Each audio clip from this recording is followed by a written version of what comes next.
Hello students, आज जो हम टॉपिक लेके आए हैं, जो लेक्चर की सीरीज लेके आए हैं, वो काइनेमेटिक्स की सीरीज है। काइनेमेटिक्स बिल्कुल बेसिक चैप्टर है 11 के, और ये बेस आपका स्ट्रॉन्ग बनाते हैं काइनेमेटिक्स। अगर यही इसके कॉन्सेप्ट क्लियर होंगे तभी आपको आगे का समझ आएगा, नहीं तो नहीं आएगा। तो स्टार्ट करते हैं काइनेमेटिक्स को। मैकेनिक्स फर्स्ट जो टर्म है हमारी। मैकेनिक्स क्या है? मैकेनिक्स किसी भी पार्टिकल की कंडीशन बताती है। ठीक है, पार्टिकल की कंडीशन।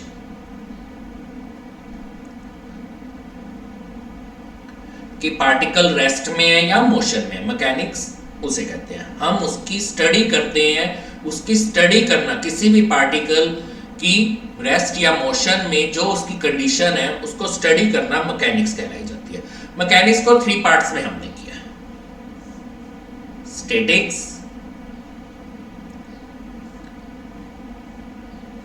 काइनेमेटिक्स जो हम करेंगे, and dynamics.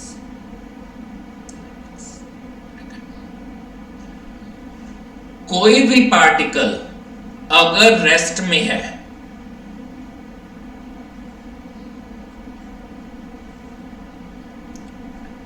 Is at rest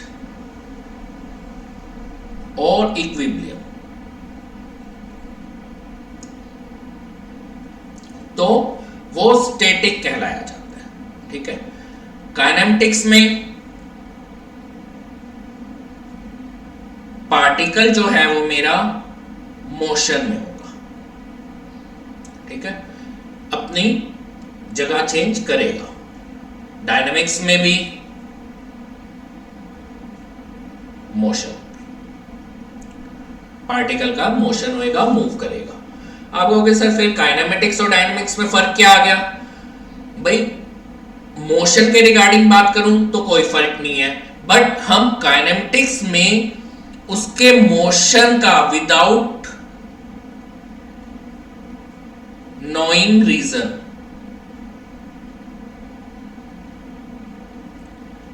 हम रीजन के ऊपर स्टडी नहीं करते काइनेमेटिक्स में। उसके ऊपर कौन सी फोर्स लग रही है, कौन सी नहीं लग रही है, हमें कोई मतलब नहीं है। मोशन में है तो विदाउट नोइंग रीजन। यहां पे डायनेमिक्स में हमें पता होता है नो रीजन, कि वो मोशन में क्यों है, कौन सी फोर्स लगी, कौन सी नहीं लगी। क्लियर? Static, kinematics, dynamics. अब इसके बाद हम देखते हैं कि मोशन में कब होता है और रेस्ट में कब, कोई भी पार्टिकल। Rest and motion. देखो एक चीज तो क्लियर है, आप लोगों को मैं बता दूं कि ना कोई भी पार्टिकल है वो ना तो कंप्लीटली मोशन में होता है ना कंप्लीटली रेस्ट में होता है। वो हम अभी देखेंगे भी सही। देखिए ये एक बस है, टायर ज्यादा बड़े बन गए भाई। हाँ ठीक, यहाँ पे बैठी हैं सवारियां, यहाँ पे भी, यहाँ पे भी।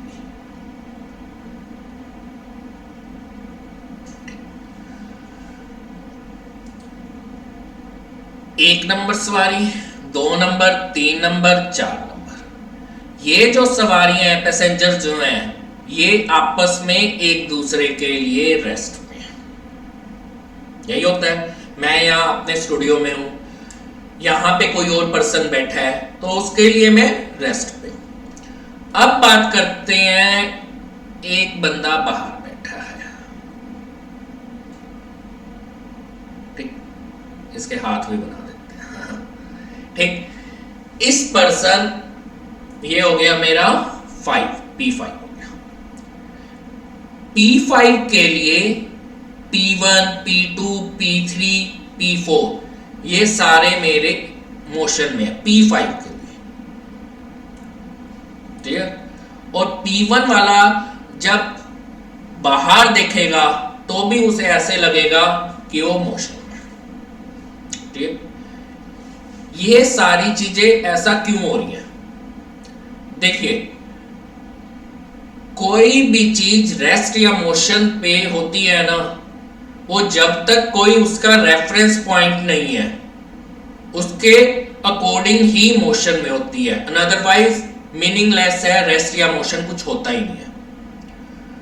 जब तक उसका रेफरेंस पॉइंट नहीं है उसके अकॉर्डिंग ही कोई भी चीज रेस्ट या मोशन पे होती है। चलो एक और एग्जांपल बताता हूं मैं आपको।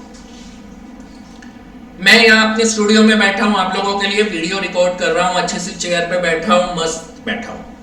ठीक है, मेरे साथ एक और पर्सन बैठा है, ठीक है, एक और पर्सन भी बैठे हैं, उनके लिए मैं रेस्ट पे हूं। ठीक है, वो भी मेरे लिए, क्योंकि वो मेरे सराउंडिंग में ही है, ठीक है, मेरे फ्रेम के अंदर ही है, रेफरेंस फ्रेम के अंदर ही है, तो उनके लिए मैं रेस्ट पे हूं, वो मेरे लिए रेस्ट पे है।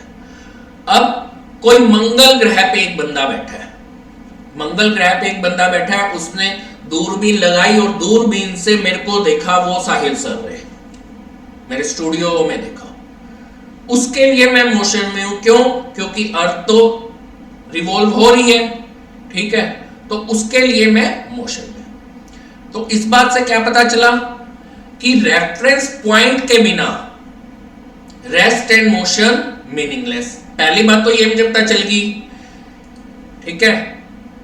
सेकंड बात मेरे को क्या पता चली कि जो मोशन और रेस्ट है, ना तो कोई पार्टिकल कंप्लीटली मोशन में हो सकता है, ना कंप्लीटली रेस्ट में हो सकता है। जैसे मैं यहां पे बैठा हूं तो बाहर वाले बंदे के लिए तो मैं मोशन में हूं जो दूसरे ग्रह पे है, बट यहां वालों के लिए मैं रेस्ट पे हूं। ऐसे ही उस फ्रेम के अंदर बस है, बस वाले फ्रेम के अंदर जितने भी पैसेंजर्स बैठे हैं आपस में वो रेस्ट पे हैं, बट वो बाहर वाले बंदों के लिए मोशन पे है। क्लियर? इस कॉन्सेप्ट में कोई भी इशू हो, कुछ भी आप मुझे कमेंट बॉक्स में बता सकते हैं। अब आ गया, हमने रेस्ट एंड मोशन देख लिया, ठीक है। अब मैंने एक टर्म का यूज किया था, रेफरेंस फ्रेम।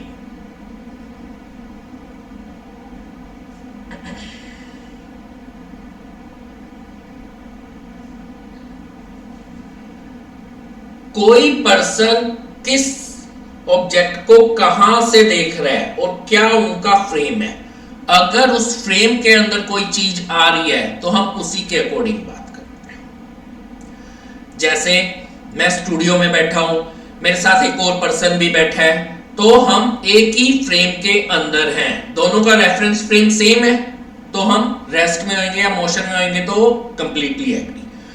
अगर मैं चलने लग जाऊंगा तो उस पर्सन के लिए मैं मोशन में होऊंगा, अगर मैं बैठा रहूंगा तो रेस्ट में।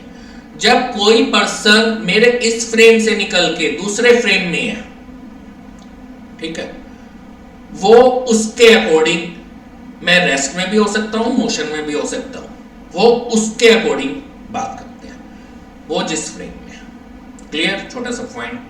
दूसरा पॉइंट है मेरा पॉइंट ऑब्जेक्ट। देखो ये बहुत छोटे छोटे पॉइंट है, ना कभी आते, कभी कभी टर्म्स यूज हो जाती है बस। पॉइंट ऑब्जेक्ट, मैं यहां से गया, यहां से मैंने अपनी गाड़ी स्टार्ट की, ठीक है, कहां से भाई? दिल्ली से। दिल्ली से मैंने गाड़ी स्टार्ट की अपनी। ये गाड़ी कौन सा ढांचा बन गया? ये तो वैगनार बन गई भाई, वैगनार का ही ऐसा होता है, ठीक है, वैगनार, ठीक। वैगनार पे गया, ऐसा डब्बा वैगनार ही होता है भाई। दिल्ली से गए, दिल्ली से मैं चला, कोटा पहुंच गया,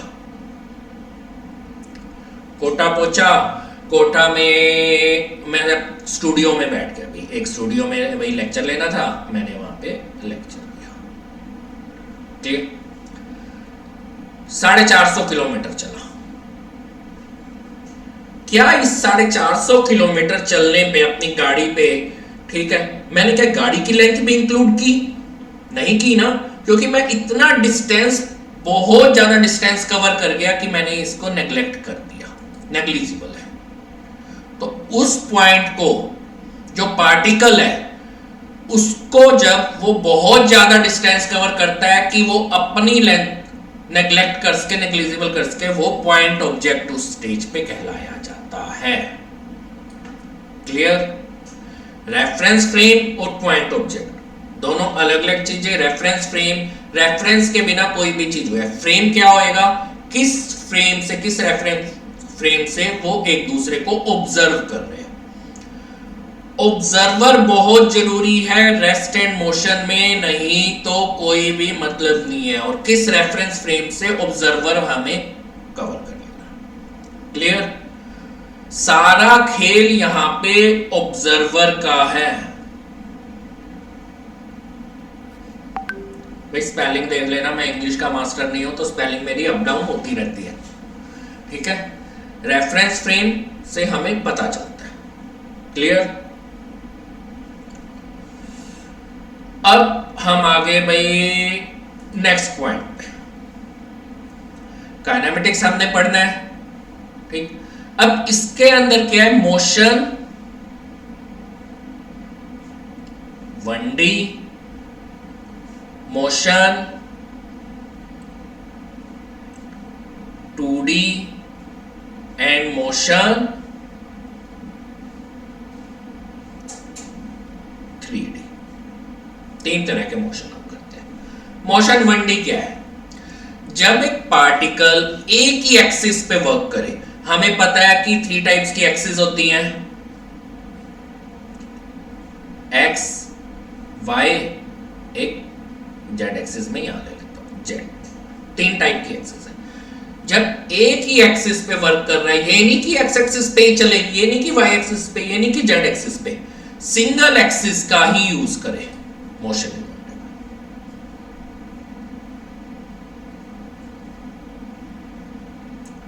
वो मोशन 1D कहलाया जाता है।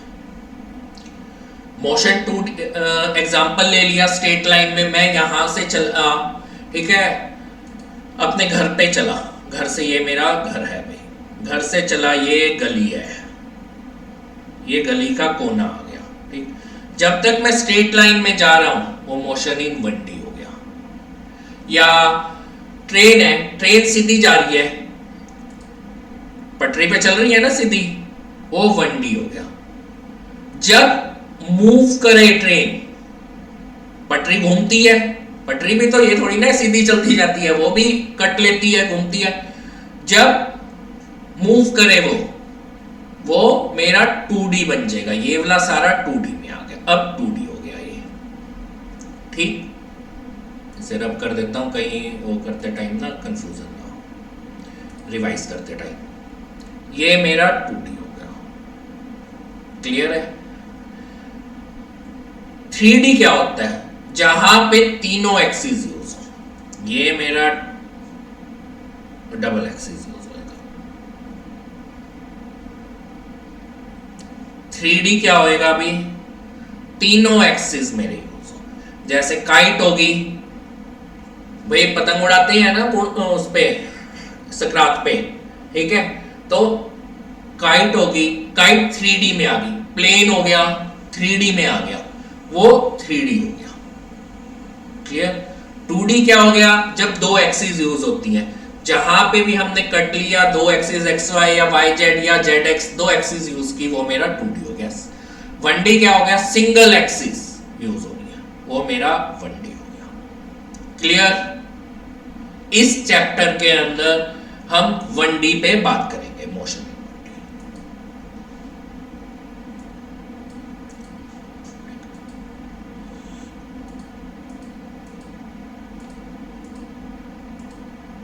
अब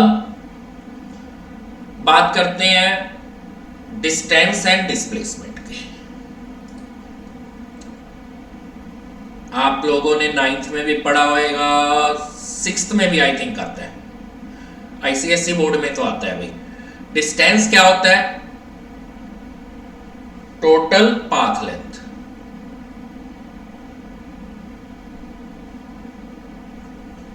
डिस्टेंस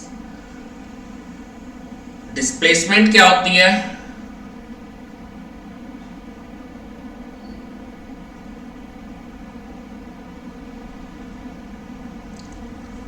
शॉर्टेस्ट पाथ लेंथ।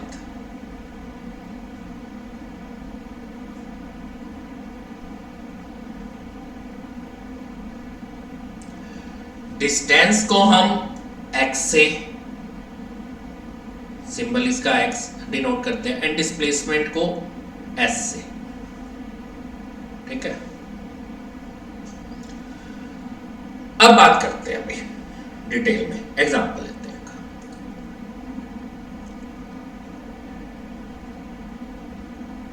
का ये एक पर्सन है भाई,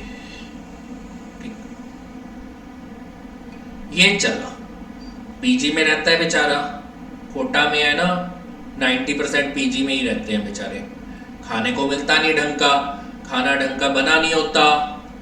चला 300 मीटर, ठीक है, ये चला रेजो की बिल्डिंग के आगे, सिटी मॉल आता है कोटा में, ठीक है, तो रेजो के सामने बिल्डिंग 300 भी नहीं होगा, 200, फिर हम 300 ले लेते हैं। रेजोनेंस की बिल्डिंग के आगे वो बिल्कुल स्ट्रेट में सिटी मॉल आता है, जो कोटा में रहते होंगे उन्हें पता होगा, ठीक है।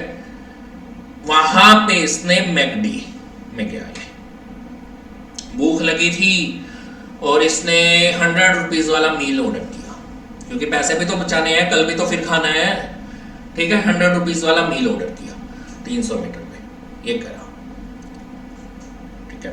वापसी आया, ये खा लिया, वापसी आ गया, वापसी आके इसे याद आया, यार आ तो गया, अब बुक सेलर से बुक भी ले लेता हूँ, एक सिंगेज की लेनी है भैया, अरिहंत की लेनी है, कोई बुक उठा लेता हूं, ठीक है। इसने क्या किया, 200 मीटर चला, यहां पे इसने बुक ले ली और फिर वापसी आ गया, ठीक है,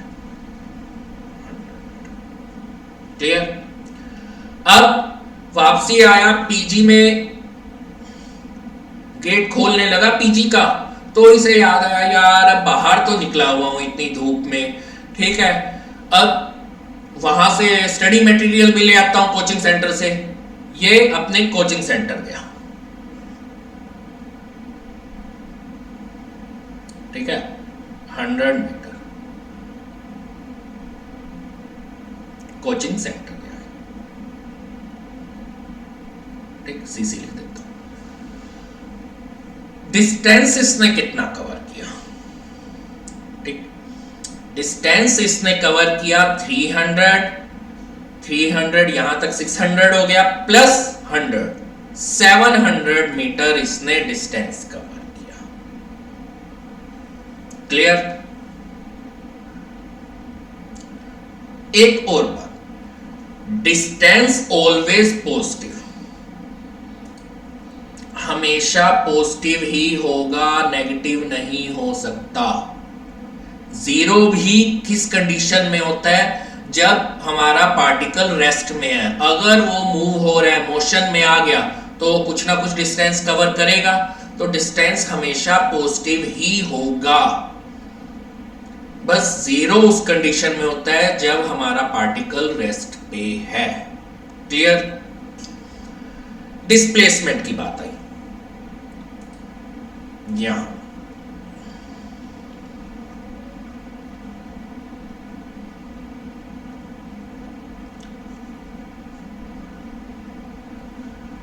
डिस्प्लेसमेंट पॉजिटिव भी हो सकती है, नेगेटिव भी हो सकती है, और जीरो भी हो सकती है। अब वो देखेंगे लास्ट वाले एग्जांपल से कैसे कैसे, ठीक है। पॉजिटिव किस केस में होएगी, नेगेटिव किस केस में होएगी, और जीरो किस केस में। पहले बात करते हैं पॉजिटिव की। पार्टिकल है, स्टूडेंट है, इसका नाम पार्टिकल कहते हुए अच्छा नहीं लगता भाई, मुन्ना भाई एमबीबीएस सबने देखी है, तो मैं इसे अमन कह देता हूं, ठीक है। वो ऑब्जेक्ट कहता है, हम पार्टिकल कहते हैं, तो अमन इसका नाम। अमन चला, ठीक है, डिस्प्लेसमेंट कितनी होएगी, from PG to book seller.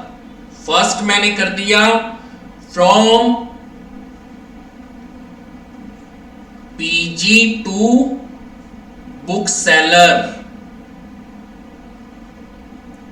Second PG to PG, third PG to coaching centre.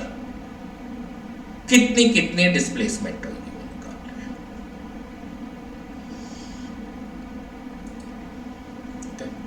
First मेरा था पीजी टू बुक सेलर। देखो यहां पे 300 यहां चला, फिर वापसी 200 आ गया। डिस्प्लेसमेंट क्या होती है? Final minus initial. Final point minus initial point.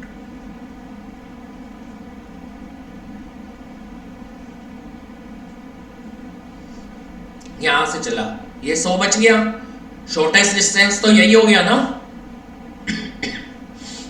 यही हो गया शॉर्टेस्ट डिस्टेंस। हमने यहां पे बाद में ही देखना है ना, मतलब उसने यहां से लेके टोटल तो उसने पीजी से लेके बुक का सेलर का ही डिस्टेंस कवर किया, क्योंकि हमने तो फाइनल और इनिशियल का ही देखना होता है, ये नहीं देखना होता वो कितना घूम के आया। तो उसने कितना कवर किया? 100 मीटर से, फाइनल पॉइंट से इनिशियल पॉइंट। फाइनल ये हो गया, इनिशियल ये हो गया, तो फाइनल 300 माइनस 200 गया, यहाँ पे 100 मीटर है, ठीक है, क्योंकि 200 तो वापिस आ गया। पीजी से बुक सेलर जो है वो 100 मीटर पे है, तो फाइनल ये है, इनिशियल ये है। इनिशियल तो 0 है ही है, क्योंकि ये तो ओरिजिन है मेरा। 100 मीटर उसने डिस्टेंस कवर किया।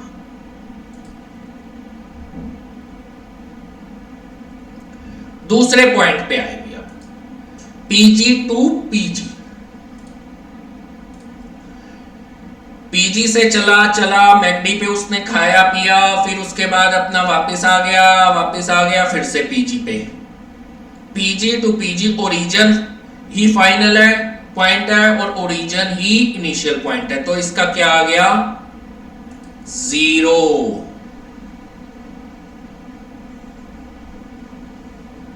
क्लियर?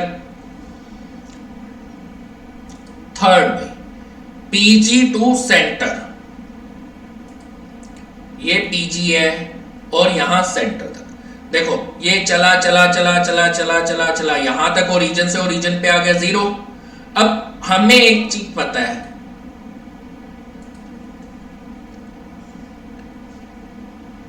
जीरो है, ये पॉजिटिव एक्स है, ये नेगेटिव एक्स होता है।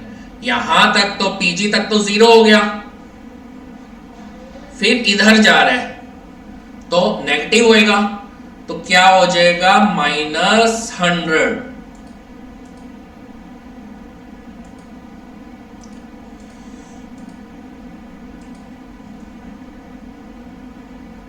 ये मेरा नेगेटिव हो गया। क्लियर? डिस्प्लेसमेंट मेरी नेगेटिव भी हो सकती है, पॉजिटिव भी हो सकती है, 0 भी हो सकती है। डिस्टेंस मेरा पॉजिटिव रहेगा मोशन में, अगर रेस्ट पे ही है तो 0 होना ही होना है। क्लियर है? कोई भी इशू इसमें? ठीक है, अब एक और क्वेश्चन करते हैं। क्वेश्चन एक इसके क्वेश्चन करते हैं। 1 मिनट रुको आप, मैं बुक में 1 सेकंड रुको भाई। एक मेरे पास स्टडी मटेरियल भी है सेंटर का, किसी सेंटर का, उसका एक क्वेश्चन करते हैं। मैं सेंटर का नाम नहीं बता सकता, ठीक है, बट उसका क्वेश्चन करते हैं, मुझे अच्छे लगते हैं उसमें।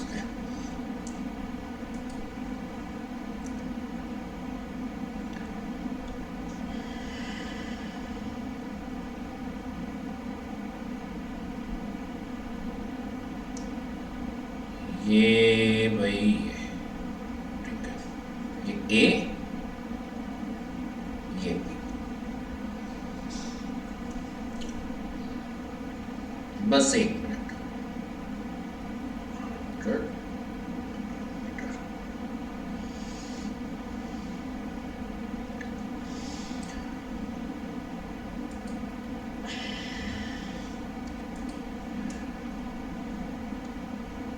ये पाथ 1 हो गया मेरा, और ये पाथ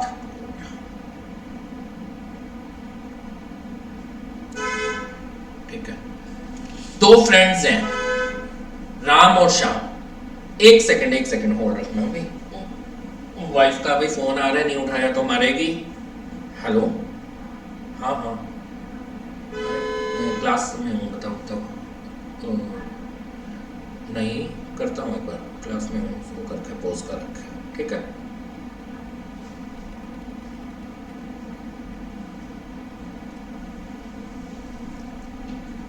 ठीक है, दो दोस्त हैं राम और श्याम, ठीक है। यहां पे राम ने मेरा लिया भाई पार्ट 2 और श्याम ने लिया 1, ठीक है।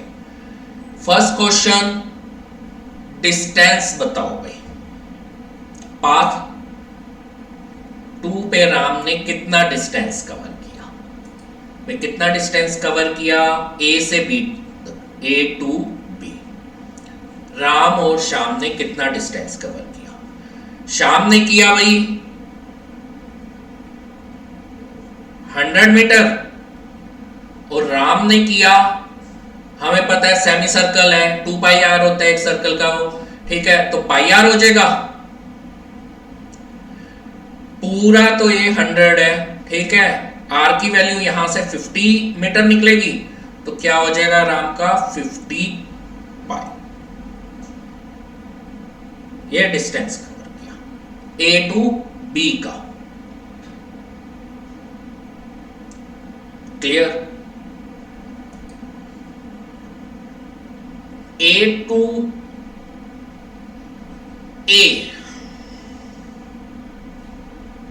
ए से ही चला, ए पे ही वापस आ गया, कितना डिस्टेंस कवर किया श्याम ने? श्याम ने मेरा डिस्टेंस कवर किया 100 और 100 200 श्याम ने कवर किया।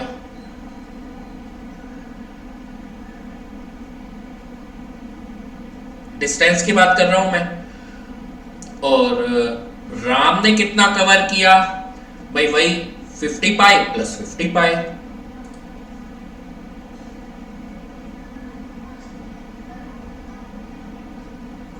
क्लियर? राम ने वो कवर किया।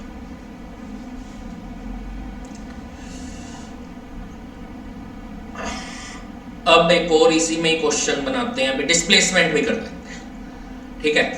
डिस्प्लेसमेंट ए टू बी तक श्याम ने कितना कवर किया? उसका तो वैसे ही शॉर्टेस्ट था, तो 100 मीटर ही आ गया, ठीक है। और राम ने कितना डिस्प्लेसमेंट कवर किया? मैं यहां पे एस की बात कर रहा हूं भाई, कंफ्यूज ना होना। और राम ने कितना किया? उसका भी शॉर्टेस्ट यही होएगा, तो 100 मीटर ही राम ने कवर किया डिस्प्लेसमेंट। क्लियर? कोई भी डाउट इसमें? एक आधा और क्वेश्चन देखते हैं भाई, ऐसा ही क्वेश्चन देखते हैं।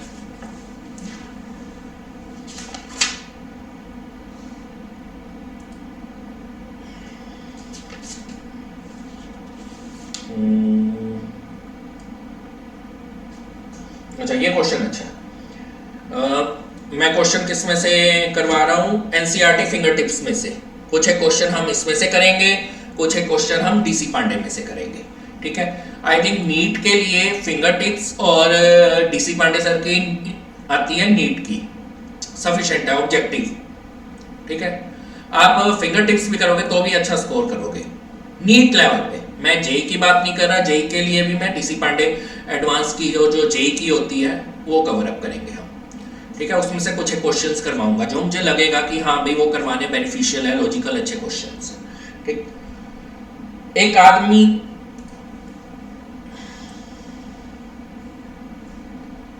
नॉर्थ, साउथ, ईस्ट, वेस्ट, ठीक। If a man goes 10 metre towards south, towards north, एक आदमी है वो 10 मीटर चल रहा है ये नॉर्थ में, ठीक। एंड 20 मीटर टुवर्ड्स ईस्ट, फिर वो 20 मीटर ईस्ट में चला, ठीक। What is the displacement? ठीक, डिस्प्लेसमेंट की बात करते हैं। मुझे ऑप्शन क्या क्या दे रखे हैं। ए ऑप्शन दे रखा है मुझे 22.5, बी दे रखा है मुझे 25 मीटर, सी दे रखा है मुझे 25.5 एंड डी दे रखा है मेरे को 30 मीटर। ये मुझे दे रखा है क्वेश्चन। देखो उसने तो डिस्प्लेसमेंट निकालने के लिए, एस की वैल्यू निकालने के लिए कहा है मेरे को, हम एक्स भी निकाल लेते हैं। डिस्टेंस क्या फर्क पड़ना है, डिस्टेंस क्या हो जाएगा 30 मीटर हो जाएगा भाई। किसी को कोई डाउट? यहां से चल रहा है 10 मीटर, यहां से चला फिर मूव किया इसकी तरफ 10 + 20 30 मीटर हो गया भाई। क्लियर? अब डिस्प्लेसमेंट कह रहे हैं। डिस्प्लेसमेंट मेरा क्या होता है, शॉर्टेस्ट पाथ होता है ये वाला। पाइथागोरस थ्योरम याद है ना, क्या हो जाएगा 20 का स्क्वायर + 10 का स्क्वायर, यही होएगा। 20 का स्क्वायर + 10 का स्क्वायर क्या हो गया मेरा 400 + 100, ठीक 500 आया और ये मेरा 22.5 500 को जब हम करेंगे तो, और ये मेरा आंसर हो जाएगा। इजी है, कुछ भी नहीं है। डिस्टेंस भाई बहुत बेसिक है ये, डिस्टेंस डिस्प्लेसमेंट वाले। एक आधा और क्वेश्चन करते हैं इसी का ही। हाँ भाई एक क्वेश्चन करते हैं अभी, वो तो आपने बहुत बहुत बहुत सुना हुआ होगा वो क्वेश्चन, ठीक है वो क्वेश्चन करते हैं।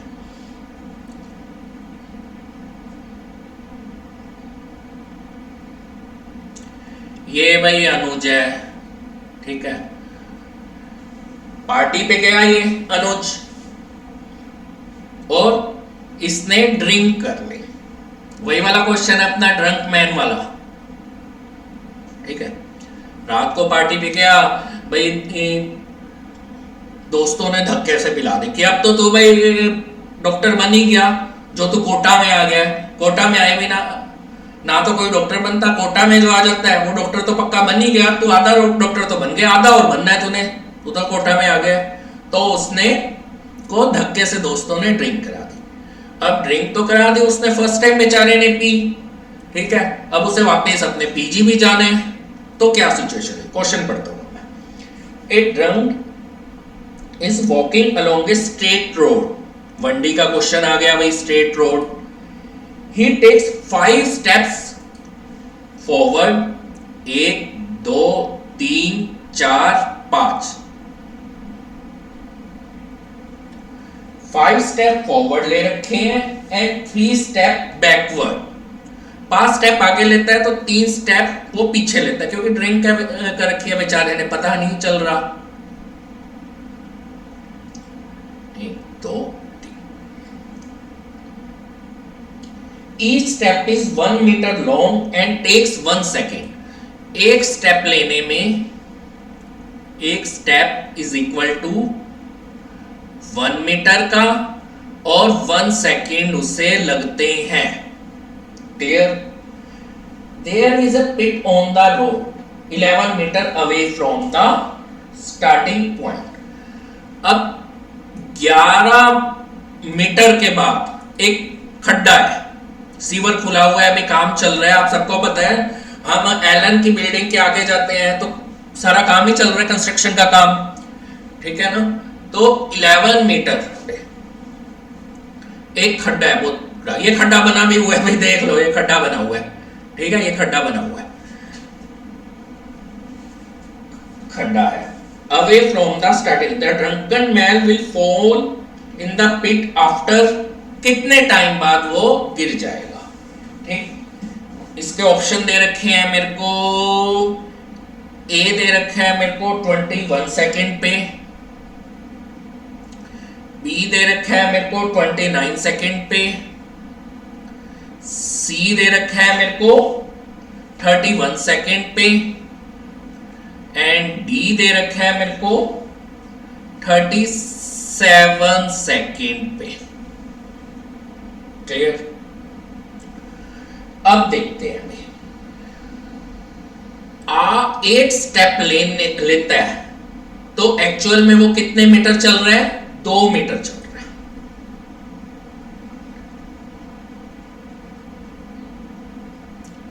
2 मीटर चल रहा है, बट टाइम कितना लग रहा है उसे? 8 सेकेंड लग रहे हैं, क्योंकि पहले 5 सेकेंड फिर 3 सेकेंड पीछे, टोटल 8 स्टेप चला। डिस्टेंस कवर कितना हो गया उसका? 2 मीटर ही कवर हुआ। ठीक, अब क्या हुआ? 8 सेकेंड स्टेप्स के लिए 2 मीटर चल रहा है, तो हम देखते हैं 11 वो करना है। 8 8 8 पहले 8 स्टेप लिए उसने, ठीक है, तो उसके 8 सेकेंड लगे, 2 मीटर चल पड़ा। 8 सेकेंड में 2 मीटर। फिर उसने 16 सेकेंड लिए और 2 मीटर और चला। ठीक है, 4 मीटर हो गए 16 सेकेंड के। 4, फिर उसने 2 मीटर और चला और हो गए 24 सेकेंड। क्लियर? 2 मीटर कैसे आया? पहले 8 मीटर चला, फिर वो पहले 5 मीटर चला, फिर 3 मीटर वापस आ गया तो 2 मीटर। ऐसे करते करते वो 24 सेकेंड तक कितना कवर हो गया उसका? 6 मीटर कवर हो गया उसका। फिर वो 5 स्टेप आगे चला, ठीक है, 5 मीटर आगे चला, बट वापस तो तब आता जब वो खड्डे में ना गिरता। वो तो वहीं खड्डे में गिर गया, खड्डा था ना, यहां पे 24 सेकेंड थे, 6 मीटर चल चुका है, 5 मीटर और चला, चलने के बाद वापस आता है ना 3 मीटर। वो ट्रंकमैन जो होता है, अनुज जो है, वो आगे 5 मीटर चलता रहा चलता रहा चलता रहा, फिर 3 मीटर वापस आता है। ऐसे ही हो रहा है ना। तो 6 मीटर चला, 5 मीटर और चला और खड्डे में गिर गया। तो टोटल उसे टाइम कितना लगा खड्डे में गिरने में? 5 मीटर के लिए 5 सेकेंड और वापस तो आया नहीं। 29 मीटर सेकेंड में वो 11 मीटर उसने कवर किया। क्लियर? ये 29 सेकेंड में। ड्रिंक भाई आराम से किया करो, ये हाल होता है, और इस एज में तो किया ही ना करो। दोस्त ही वो कर देते हैं, बिगाड़ते हैं। तो इस गलत फहमी में ना रहो कि आप कोटा या दिल्ली हो तो आपका सिलेक्शन हो जाएगा। जब तक आप सेल्फ स्टडी नहीं करोगे, कोई माइका लाल आपका सिलेक्शन करवा ही नहीं सकता। 2 साल की मेहनत, जिंदगी भर आराम, इसको अपना फॉर्मूला बना लो। 11th 12th 2 साल की मेहनत, जिंदगी भर ऐश करोगे, ऐश, नहीं तो मेरी तरह पढ़ाते रह जाओगे जिंदगी भर। ऐश करनी है ना तो 2 साल हर चीज छोड़ दो, सन्यासी बन जाओ। ऐसा सन्यासी जो पर्वतों में नहीं, अपने बुक के अंदर रहता है, जिंदगी भर। तो इस तरह से ये क्वेश्चन बहुत फेमस क्वेश्चन है ये। हर कोचिंग सेंटर पे, हर जगह आपको ये क्वेश्चन मिलेगा ही मिलेगा, हर बंदा करवाता है। 2 बार आए हुए जेईई मेंस में, मुझे सन याद नहीं है, आई थिंक 2004 में आया था, पता 6 में आया था एक बार, और एक बार 1992-93 में ऐसे आया था। बहुत फेमस, अच्छा क्वेश्चन है। ठीक है भाई, स्टेप हमने इसके अंदर कॉन्सेप्ट हमने ध्यान रखना है। वो 5 मीटर चलता है, फिर 3 मीटर वापस आता है। टोटल रिजल्टेंट क्या हुआ? 2 मीटर का हुआ ना। ये चीज में कॉन्सेप्ट ध्यान में रखना है। पहले 5 मीटर चलता है, फिर 3 मीटर वापस आता है, 3 स्टेप वापस लेता है, रिजल्टेंट 2 मीटर। तो पहली बार 2 मीटर, फिर 2 मीटर, फिर 2 मीटर, ठीक है, यहां तक ठीक था। बट फिर आगे 5 मीटर चला तो मेरा 11 मीटर आ गया। क्लियर? लॉजिकल क्वेश्चन है, अच्छा क्वेश्चन। ठीक, एक बार मैं आपको स्लाइड्स दिखा देता हूं, फटाफट क्विक रिव्यू ले लेते हैं आज की क्लास का। मैकेनिक्स हमने आज स्टार्ट किया है, पार्टिकल कंडीशन पे सब कुछ निर्भर करता है, स्टैटिक, काइनेमेटिक्स, डायनेमिक्स, ये 3 पार्ट होते हैं। रेस्ट पे होता है तो स्टैटिक, काइनेमेटिक्स, मोशन में विदाउट हमें रीजन पता नहीं होता, डायनेमिक्स, मोशन में हमें रीजन भी पता होता है। राइटिंग गंदी है भाई, क्योंकि अभी मैंने स्टार्ट किया ऑनलाइन टीच करना, धीरे धीरे सुधर जाएगी। कुछ एडजस्ट आप करो, कुछ मैं करता हूँ। ठीक है। सेकेंड, रेस्ट और मोशन ऑब्जर्वर पे ही डिपेंड करता है, वैसे मीनिंगलेस है। आप कहाँ हो और कोई ऑब्जर्वर आपको कहाँ से देख रहा है, वो चीज रेस्ट और मोशन डिपेंड करता है उस पर। कोई भी चीज ना तो कंप्लीटली रेस्ट पे ना कंप्लीटली मोशन पे है। रेफरेंस फ्रेम क्या होता है, जैसे ये बस है, इस बस के अंदर कितने बंदे बैठे हैं, वो रेफरेंस फ्रेम के ऊपर ही आपका रेफरेंस कहां से आपको ऑब्जर्व कर रहा है। पॉइंट ऑब्जेक्ट क्या होता है, पॉइंट ऑब्जेक्ट जब आप अपनी लेंथ पार्टिकल लेंथ से बहुत ज्यादा मोशन करते हो, एक्सट्रीम में मोशन करते हो कि आप उसे नेग्लेक्ट कर सो, नेग्लिजिबल, वो point object. Motion 1D 2D 3D single axis पे काम करता है, तो मोशन 1D डबल एक्सिस पे, 2D 3D तीनों एक्सिस हमारी यूज होती है। फिर हमने डिस्टेंस डिस्प्लेसमेंट किया, total path line distance, shortest path line displacement, ये वाला क्लियर, ठीक है। आज की क्लास हम यहीं सम अप करते हैं। डेली मैं आपको इसी की काइनेमेटिक सीरीज का हर रोज एक लेक्चर आपको मिला ही मिला करेगा, कई बार 2 भी मिलेगा, वो टाइम पे डिपेंड करता है कि कितना फ्री टाइम मिल पाता है। सेकेंड, भाई मैं अपनी पिछली वीडियोस में भी कह चुका हूं, अब भी कह रहा हूं, मैंने आप लोगों को पढ़ाया है, आप भी किसी ना किसी को जरूर टीच करें। ऐसे ही एक चेन बनेगी और सारे पढ़ जाएंगे और देश में कोई भी अनएजुकेटेड नहीं रहेगा। एजुकेशन सबका राइट है। तो जैसे मैं आप लोगों को पढ़ा रहा हूँ, आप भी अपने आसपास, आपके बहुत सारे फ्रेंड सर्कल होते हैं जो कहते हैं कि ये वाला टॉपिक आज क्लास में समझ नहीं आया, ये कुछ मजा नहीं आया, आप उन्हें प्लीज प्लीज पढ़ाइए, समझाइए। एक एक पर्सन को पढ़ाएगा तो एक तो चीप होगी एजुकेशन, सस्ती हो जाएगी। दूसरा, भाई एजुकेशन चीप होएगी, उसके बिहाफ पे एजुकेशन अनएजुकेटेड नहीं होएगा कोई भी। एजुकेशन सबका राइट है। एंड थैंक्स टू फिजिक्स वाला अलग पांडे सर, जिन्होंने एजुकेशन इतनी चीप कर दी, कोटा में भी और दिल्ली में भी फर्क पड़ रहा है, ठीक है। तो प्लीज प्लीज ये 2 साल आप पढ़िए।